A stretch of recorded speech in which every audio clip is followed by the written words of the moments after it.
বর্তমান জামানায় আমাদের সামনেই হরমশাই অহরহ অন্যায় অবিচার ঘটে যাচ্ছে। আমরা অনেক সময় পাশ কাটিয়ে চলে যাই, দেখেও না দেখার ভান করি, ঝামেলায় পূর্ব থেকে। আসলে এটা ঠিক না।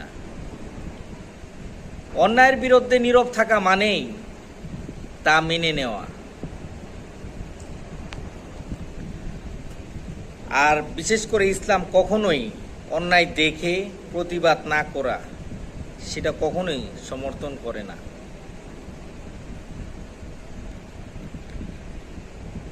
আর অন্যায়কে আমরা যেভাবেই হোক অন্যায়ের প্রতিবাদ করবই, শক্তিতে, মনে, না হলে মুখে, যেভাবেই হোক এটার প্রতিবাদ করবই ইনশাআল্লাহ।